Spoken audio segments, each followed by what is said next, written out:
Welcome back to Pickleball U, the #1 collegiate pickleball podcast.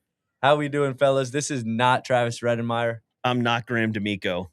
This is not the tennis sucks or bad calls or whatever they were calling it before. I don't know. But we're in their studio, and I think that we have shot more podcasts than they have. Yeah, they're lacking for sure. 100%. How we doing, Timber? Where's Timber at?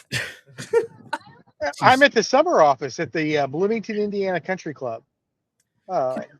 So you can hear the kids laughing in the back. This is great. Folks, everybody watching at home right now, we don't have a way to zoom in, or I would say zoom in. In this episode, we are going to talk about the APP schedule. I'm going to tell you that the championship is in Las Vegas. Yes. As you can see by all of the episodes that we have done, this gray hair is earned by these two. And what I have to deal with, please, any help that you can provide to me financially, emotionally, anything at all, I would greatly appreciate, because these two in Las Vegas, it might be the end of my career. Like, it might just be financially irresponsible. For sure. It's not the right thing for us to do, but we're probably going to do it anyway. So to all of our watchers, anything helps me. Please. I'm down like 700 in Vegas. That's not too bad. Please. Anybody and everybody. And I hope you enjoy this episode. So wait a minute. let me make my appeal now. Back in my grad school days, I put myself through grad school as a professional poker player. So if you want to stake me while I'm in Vegas, $1,000 stakes, I'll go win you some money at the high stakes tables. Let's hop into this APP schedule. We got a little graphic here. We'll bring it up. That's a good graphic. Good job, bud. Oh, right. It's pretty solid. Yeah. Thank you, man. I'm going to pull it up on my phone because I can't see it. Tried my best here. So, yeah, finally, Dom did it. He released the schedule. Oh, my God. They released it earlier today. We had it. And now let's look at it. Stop 1 in California, San Diego. Oh, my gosh. It is during USAP Nationals and Worlds. What's that mean for college pickleball? 2 massive tournaments happening at the same time. Yes, like you're watching the college season. Well, so NCPA is going to have like 874 events before these two start. But like, you're going to watch the 2 APP and the Duper Tour, the College Pickleball Tour, go head to head in the same exact time frame for their stops during the biggest college holiday of the year. Halloween, baby. Halloween weekend. So we know JMU for sure ain't going. Well, Ryan's not playing anymore. Maybe they turn a new leaf and decide they want to come. I mean, so the interesting part is here for, just to start up a little bit, what are colleges going to do? Because you have FAU and Utah Tech, right, are going to be at the top, even without FAU is still a beast, right? Yeah. So if they're playing, is everybody else just going to go somewhere else? But then is Utah Tech going to go to California because that's a little bit easier? Or are they going to go to Dallas where you get a shot to travel international if you're winning this? And they're the defending champions. And, Utah Tech's got to go to Worlds. But we talked about it in our production meeting. Some teams might send teams to both. We might see Utah Tech 2 go to San Diego and then Utah Tech 1 go to Worlds.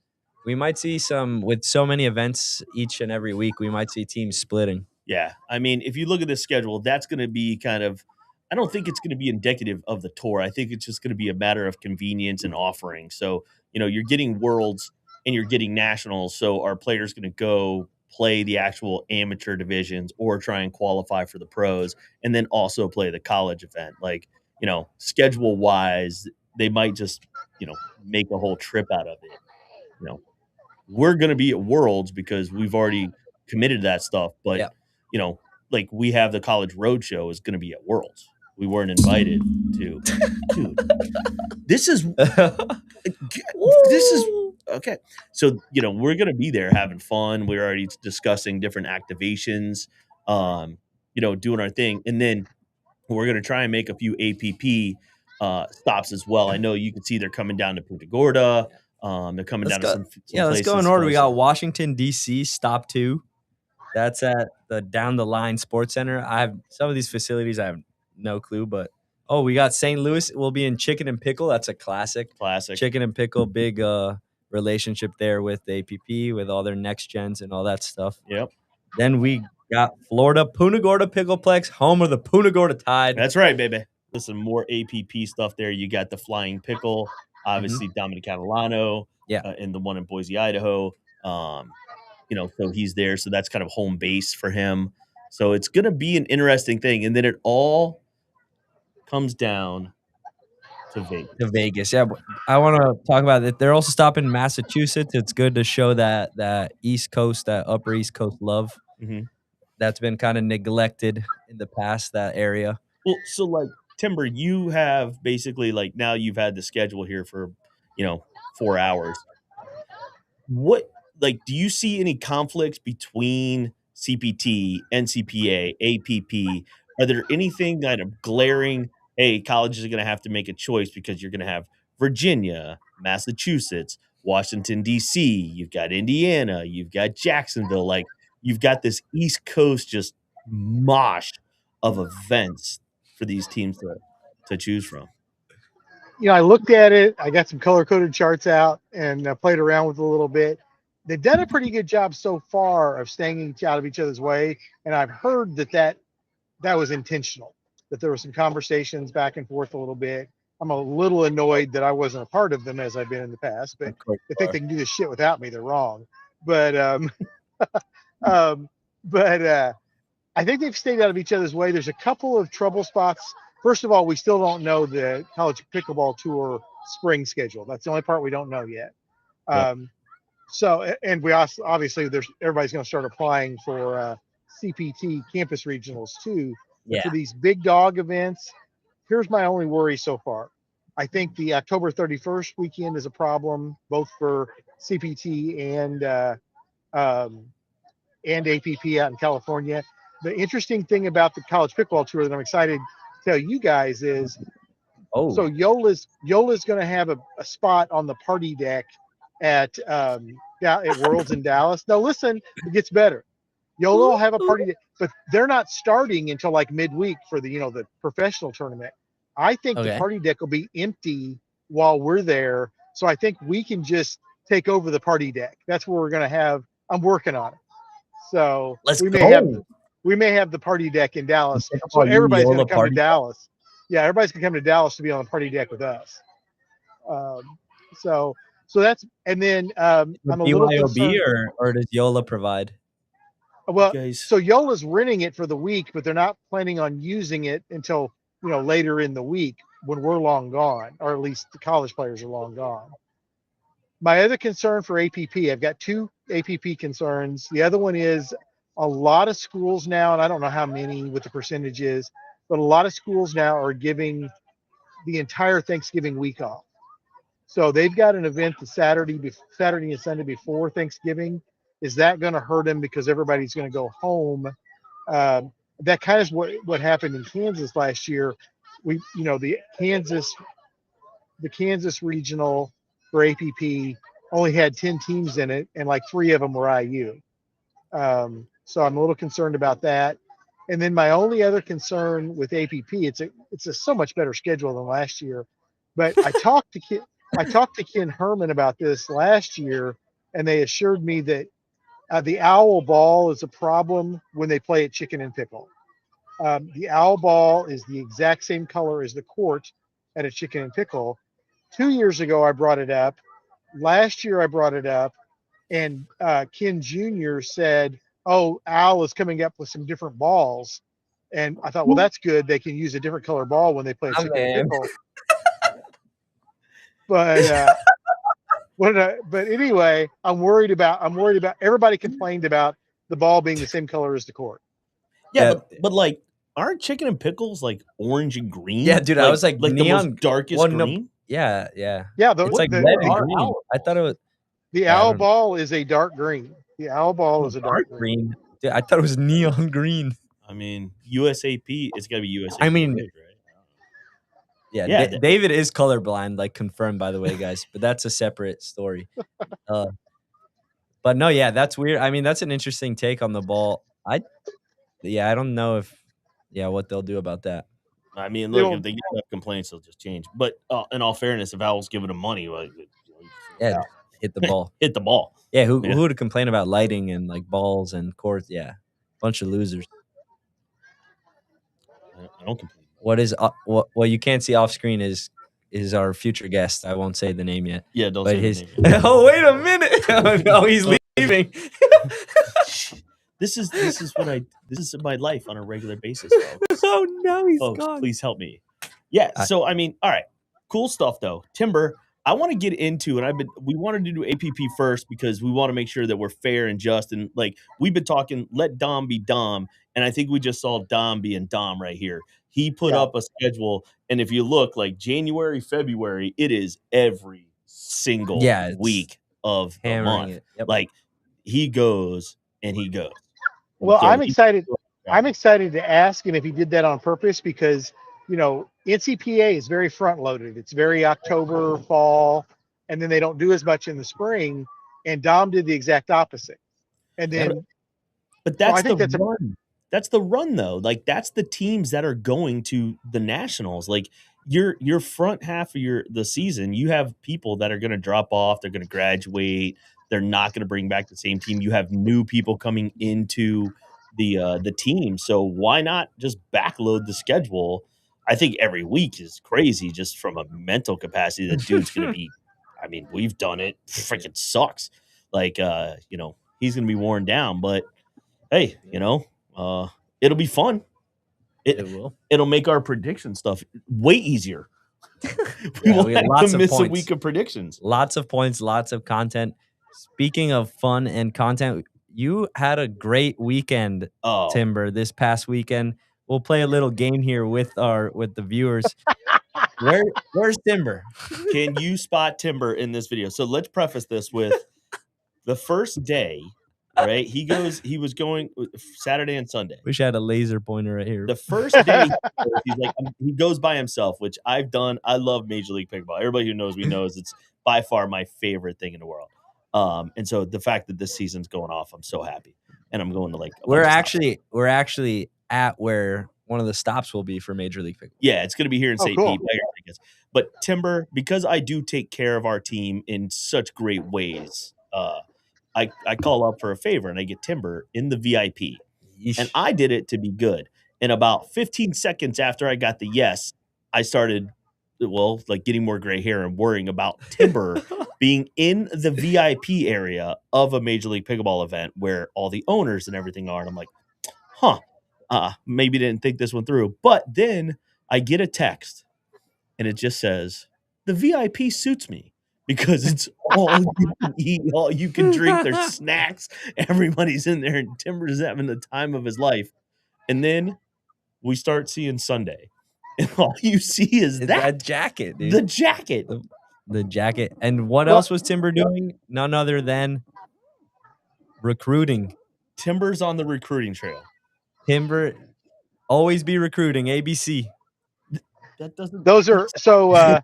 In the top left there, 2 new recruits for IU. They're really into their grad students. They're really into they knew the pros. They were so excited to be there. But these 2 are going to take. But here's the best thing about Olivia and Reagan. Look at the other photos. They're doing the recruiting for us. Both on the right side, they're working on those other 2 players who I'm not sure who they are, but maybe they're good. They're trying to get them to come to IU. For those of you that don't know and maybe are listening to this and not watching, he's trying to recruit Kate Fahey because she's in all white and that's one of their colors. And Anna Lee Waters. He's literally in there, got pictures going on, trying to recruit IU for Anna Lee Waters. I promise you, the scholarship money isn't worth it to her, Timber. And this is what David Tabb. Education is its own reward. That's what I'm saying. I mean, I love the ambition and I love what he's doing. Timber has 0 to full send on recruiting. Timber 0 to full send. Dude, we always hype him up, Timber. I'm gonna put you on the hot seat here. Have you ever actually successfully recruited anybody? Has anybody ever actually come? Yeah, I think. I have to think about it a minute. We've certainly enticed some people to come, but the photo that we skipped over was the one with the Ohio. That was the funniest photo because the Ohio State, the like down symbol Ohio State. I was distracting the people that were running that booth because they were like trying to hype up Ohio State. So I'm like talking to them about my shoes, my Yola shoes, off camera, so they can get that photo. That's Danielle, beautiful. don't worry. We have paddles coming for you. Okay. We thank you. We love you. Hey, You're the but best. all right. So, Timber, like now that you're on these adventures, you've got a chance to experience college pickleball, obviously, in so many different ways, but at events. But then last week, you had to go to, an amateur tournament, just doubles, things like that. And you talked about that. But now you've got a chance to experience Major League Pickleball. How was college pickleball compared to Major League Pickleball? Well, I have to start by saying that it was in Columbus. I don't know that Columbus might be the best. It's my only place I've ever been. But Columbus, reigning champions, they have an incredible group of like hardcore fans. Like lined up before they didn't play till 11 on Sunday. Lined up before 8 a.m. for a rope drop, like it was a college basketball game or Oh something. yeah, Like they the had North the Carolina. tailgate. I saw some videos, people Yeah. tailgating out there. Ireland was out there with the tailgaters. Yeah. So fun. What I recognized was it's not the college versus older adult pickleball. It's the team aspect. At least that's what I love. The team, the little bit of chirping back and forth, and then we'll talk to Chris about this in a minute. So Chris is playing the 8 o'clock game, and Chris is playing the 8 o'clock game. So I just start talking to all the Columbus fans around me. I said, "Do you care about this first game?" They're like, "We don't even know who's playing." I was like, "Well, that dude right there is my friend, Chris Crouch. So I want you guys to go nuts anytime Chris does something good." And not only did they do that, they were chanting his name. They were like, Chris, had no idea who he was. Sucks.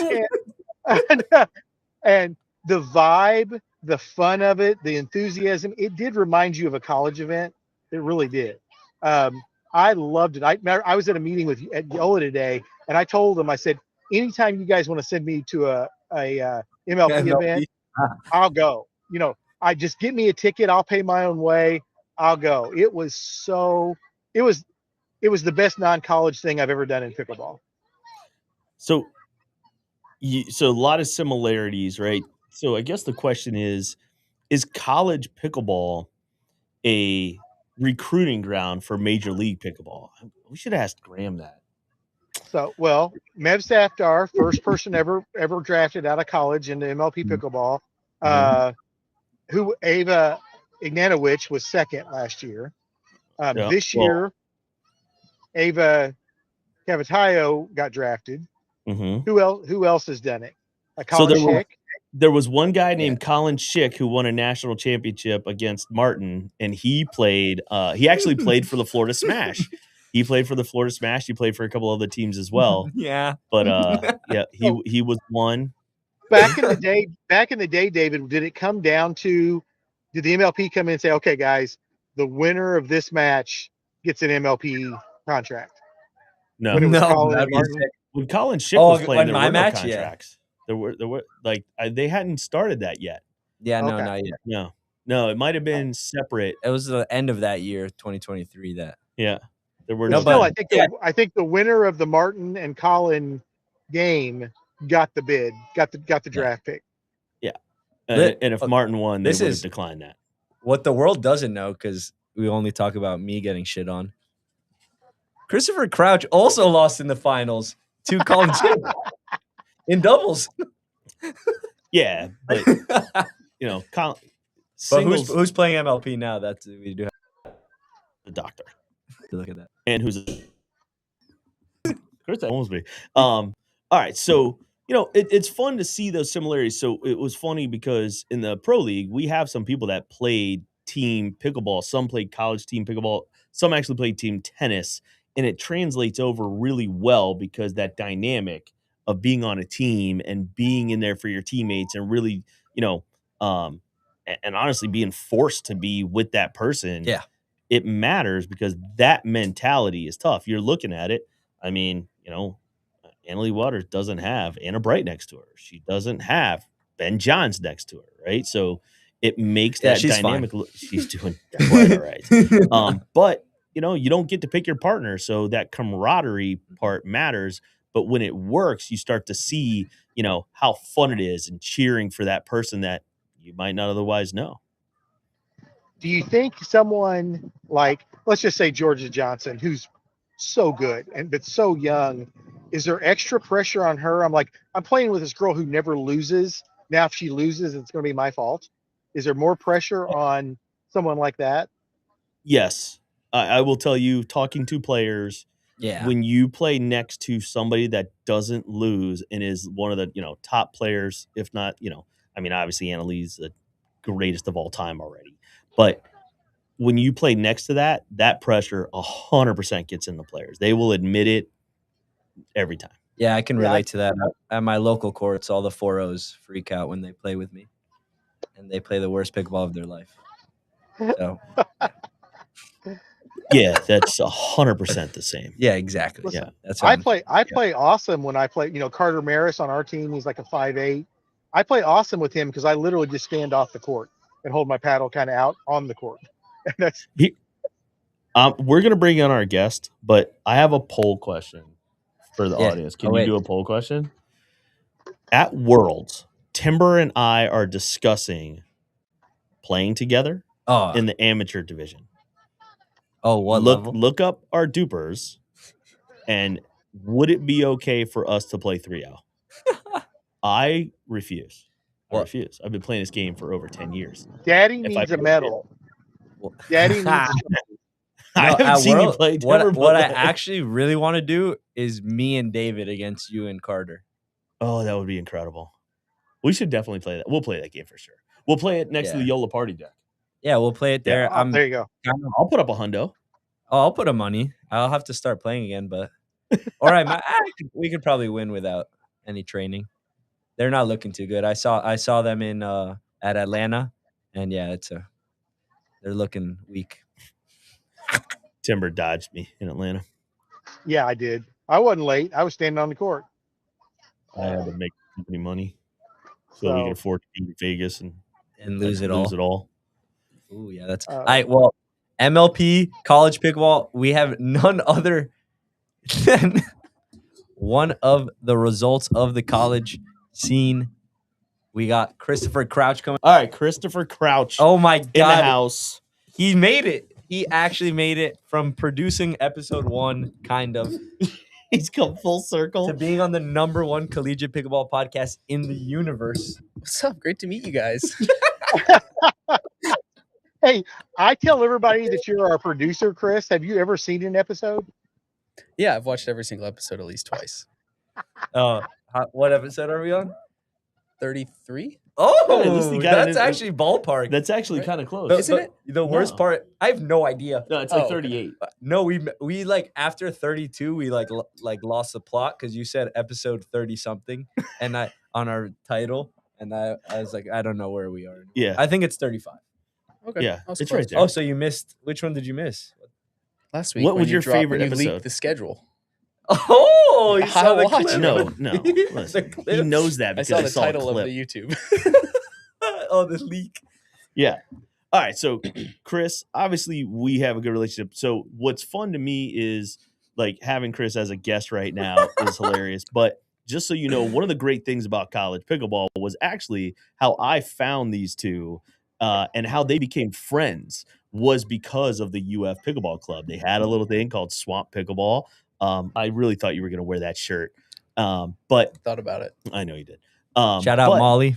These guys actually were part of sort of the founding fathers of that club, right?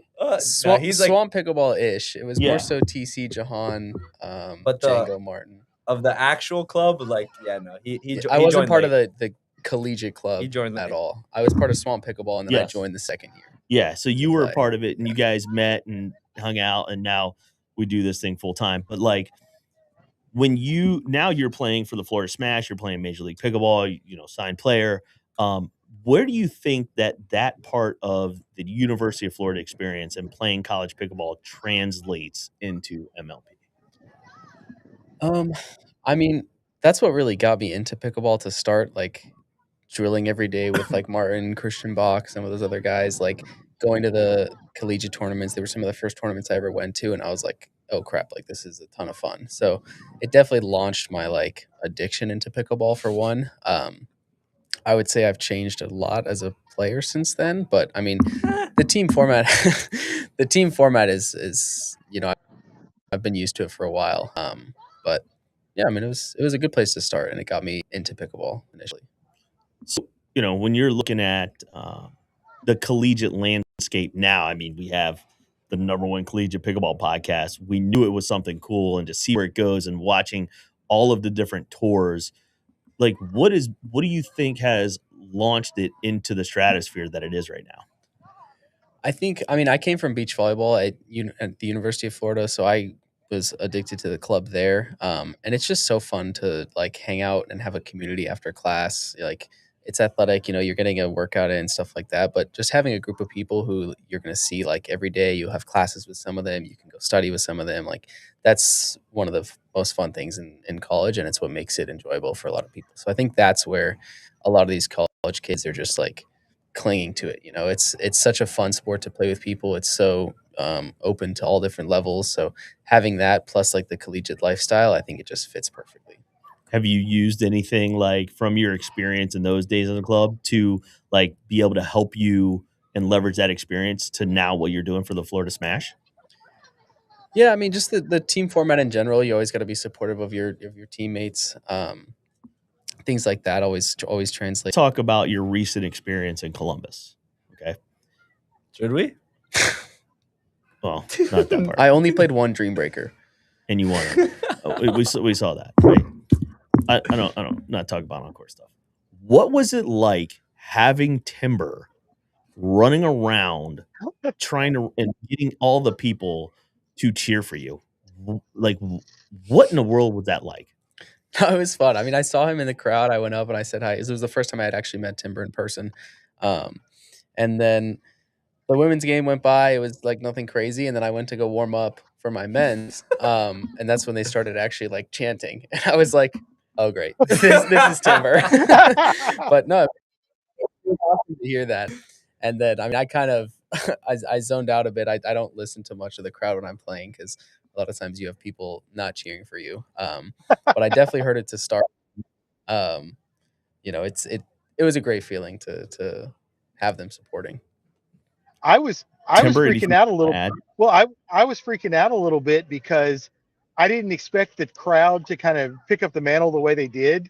I was like, oh crap! I hope I'm not freaking this guy out. We just met, and now all of a sudden, I hope they're not throwing his game off, because then it goes from being something fun to me being a dick. And so I was glad he was kind of. It wasn't anything like that, but I mean, yeah, he did. I mean, there must have been at least like 12 or 15 people like chanting. Like it was loud.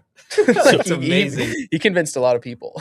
I mean, I'll admit that like I even sent it to the group, and I think I put it out there, was like it was just cool to see two people from the company and like everything that we all do together, to see one of them being on court and then another one just like supporting them and wrangling it up. Like as a company, I was like, this is probably one of the dopest moments we've ever had. Like that was insane to see and just kind of like feel that vibe, because Martin and I were both watching the match from home, and we saw Timber. You can't miss him. You can't miss Waldo him up there. Oh my god! And then like, and he's got his recruits that he's recruiting, and now they're fans of yours. They're like, no, I met them after the match too. He introduced me. They were super cool. Yeah, and so like it was funny because like now he's generating fans for you, and I'm like, well, and then how do we turn that into sponsorships for us? Really, what I'm trying to figure out. But then I'm just like, oh my god, please let like Timber's doing a good thing here. Please don't let it go awry really fast. Is all I kept thinking about after that. What did the recruits that you were bringing on, the ones we saw in the picture, what did they think about the experience, and then being able to know that one of the players on court? By the way, shout out to Kate Fahey. Kate Fahey in the, she was part of the finals. They got swept in the finals. St. Louis got swept by the Fives. Like a minute after they got swept, the girls that were with me were like, "Oh my gosh, we want a picture with Kate Fahey, but we're afraid." So Kate Fahey was absolutely wanting to get out of there. She just got lost. She wasn't in a good mood, and these two girls went over to Kate and said, "Hey, can we get a picture?" And no hesitation. Her frown went to a smile. She was like, "I'm happy to do it." I thought that was pretty interesting. I was pretty impressed by that. They didn't ask for a picture with Chris. He said no. Listen, I'm gonna throw them under the bus a little bit. Oh my They God. had these two young women had the male players they wanted to meet, and Chris was one of them. Oh. And we're canceled. Yeah. And there we go. All right, so Chris, you're doing obviously at the highest levels right now. You have all of these college players. We debate, back and forth a little bit about using college to get to that next level. You've done it. You put in a lot of work between then and now, obviously, to get there. But do you see college being a pathway for players younger, even, yes, they'll be getting their education, but as a pathway to pro in the future? Yeah, absolutely. I mean, I think, there's a lot of people or a lot of kids who are, like 12, 13, 14 getting into the sport. And the people who get in that early, I think they may not end up in the college scene, but the people who are getting into it now at like the 17, 18-year-olds, the people who come from college tennis, stuff like that, or even high school tennis, I think college is a great pathway for it. I mean, for one, there's scholarships now that you can get, your education paid for while playing pickleball, which is insane. Yeah. I mean, I wish that was a thing when we were in school. That would have been awesome. Oh, Gamma University didn't give you anything? No. But yeah, I think, the team format's great. You get like a lot of experience with people chirping at you. We see it gets very heated sometimes in some of the collegiate stuff. So that's great experience. But I think there's a lot of really good players in collegiate pickleball. There's a lot of signed players who play collegiate pickleball. So the level's there. I think the community's there. You have people you can practice with. So I don't see why it wouldn't be a great pathway for people who are maybe getting into it a little bit later than like the 13, 14-year-olds. But pickleball is a sport where you can start playing at 12, 30, 40 and probably still make it. 6, 7. Don't. So yeah. So guys, listen, I was going through the roster. I was going through the MLP roster today just as I was curious. There are like 10 current MLP players that are eligible to play Major League Pickleball and good enough to do it that are not eligible to play college because they're not high school graduates. There's a lot of 16, 15-year-olds playing. Time. Yeah, That's funny.